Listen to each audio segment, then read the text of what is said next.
आणि ज्या गोष्टीची फक्त औपचारिकता बाकी होती ती म्हणजे विनेश फोगाट यांचा विजय। जुलानामधनं विनेश फोगाट विजयी झालेली आहे।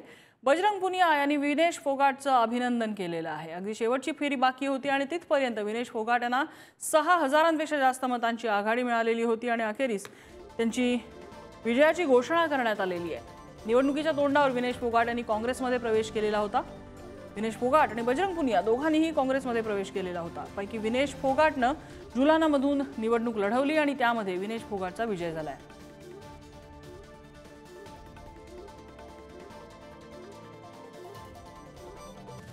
सुरुवातीच्या काही फेऱ्यांमध्ये विनेश फोगाट चांगलीच पिछाडीवर होती, मात्र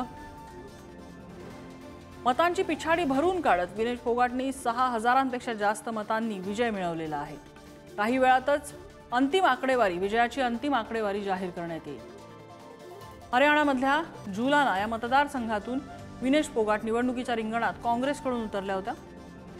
त्यांचा यामध्ये विजय झालेला आहे।